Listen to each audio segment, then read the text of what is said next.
So, here's still moving on to the second race, is the Flower Cup. We're being I Bowser. switched over to Bowser because I actually stopped and did some looking up on characters and mechanics of the game and found out that Bowser is in fact the fastest character.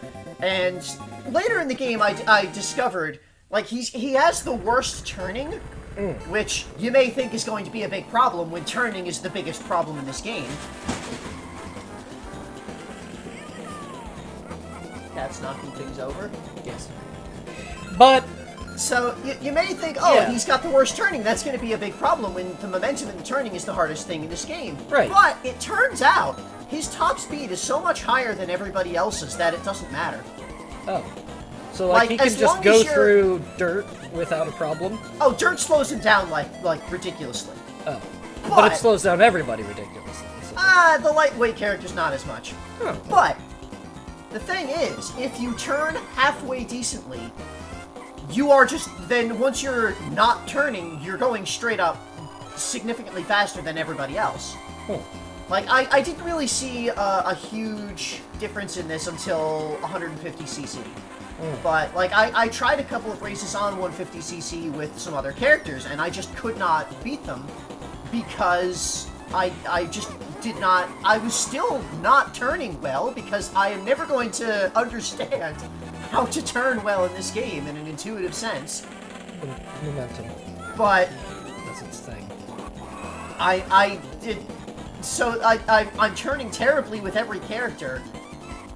But with Bowser, at least I make up for it by having the speed afterwards. Yeah. So... I recall that Bowser is kind of great in the previous couple of games because of that. Yeah, Bowser was my go-to character in Mario Kart 64 when I was a kid. I kind of punted on Super Mario Kart, so I don't really have a lot to say about how that worked, specifically. But, yeah, Bowser is apparently just the way to go if you're trying to get, like, good times on the tracks. Bowser is the best driver in the Mushroom Kingdom. It's true. He presumably uses dark magic to make him go faster. Anyway, here is Spooky House in the middle of a giant pit. Or rather, there's a giant pit with a boardwalk at the edge of a spooky house in a spooky woods. Okay, so similar to the Super Nintendo version of this game. Yeah. You hit the sides and they get removed for all future laps. This is very much... It's basically a straight sequel, or it's really like an expansion on Super Mario Kart. Because it's the same track styles, it's the same engine. It has a couple of things from Mario Kart 64, a couple of the items carried over, like the Boo item that lets you steal from other characters. Is there Boos in Super? Were there Boo in Super Mario Kart? I think there thought was. There weren't. Sidebar will correct us on At least in battle mode. But, yeah, actually, okay, yeah, we never really looked at the battle mode in Super Mario Kart, did we? I thought we did. I don't remember doing that.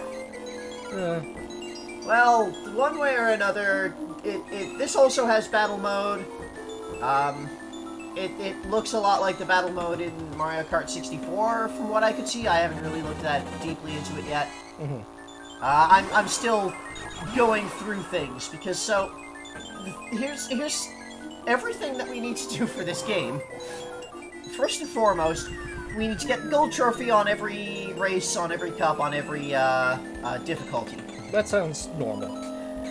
Then, afterwards, apparently, I haven't done this part yet. I'm still working on getting all of the cups on 150cc. But apparently, after we do that, I will need to go through again and beat all of the races again, but also collect 100 coins by the end of them. Like, overall? Like, have 100 coins at a total collected across the 4 races at the end of each cup. Okay. And this will unlock another set of races, doubling the length of the game. Oh. And then I'll go through and get all of the cups on those. I really like adding in extra value. Now, I am not going to be doing the 3-star ranking on everything. That is not happening. Okay. I will never be able to do that. Seeing as, getting first place on every race is not enough, I understand. So, the star rankings... Yeah, how does that work? works is... First of all, you have to have first place on every race, bare minimum, in order to get the star ranks. Okay.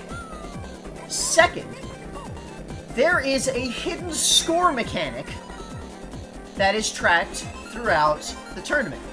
As opposed to the overt score mechanic that is... As opposed to the various overt score mechanics, like the points you earn for your placement and your time on the races and such. Right. So, this score, there's a variety of things that affect it, and it's primarily a measure of basically how well you are driving, as defined by the game. Oh. So, your score, the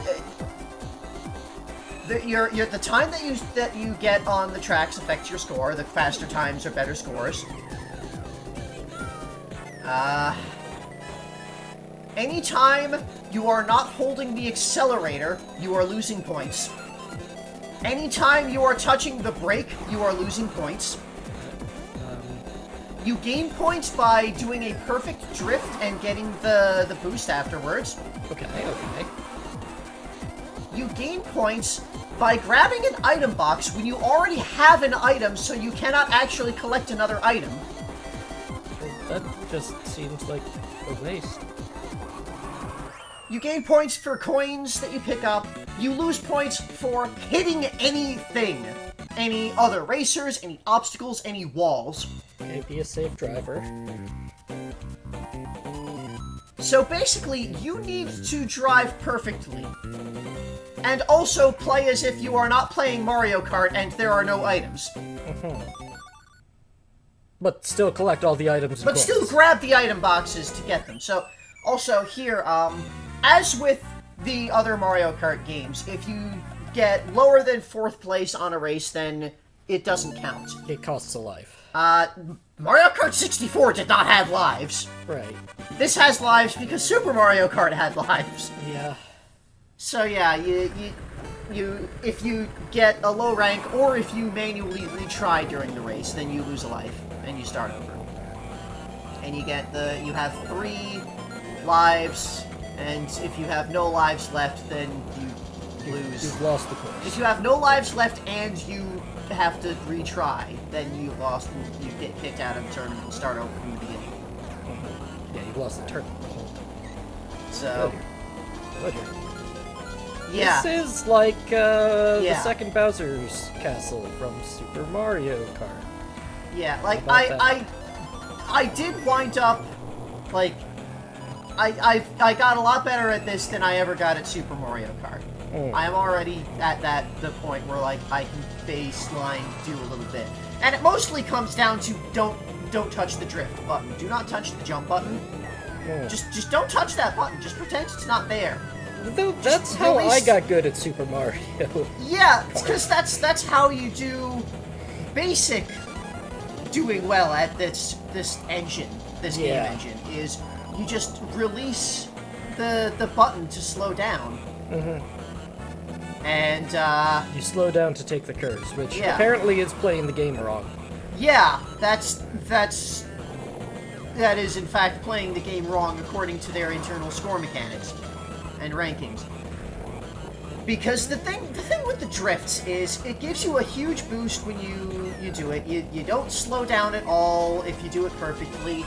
If you do it even slightly imperfectly, you are completely fucked. You have lost the race. Just flat out. Or otherwise you have significantly lost place from doing a bad drift. It'll throw you completely off the track. It'll just ruin you one way or another. So yeah, this game. This game! Like, the track's honestly kind of nifty. I don't have any problems with the track design. It's just the mechanics, the game, the physics that don't physics right. And I just...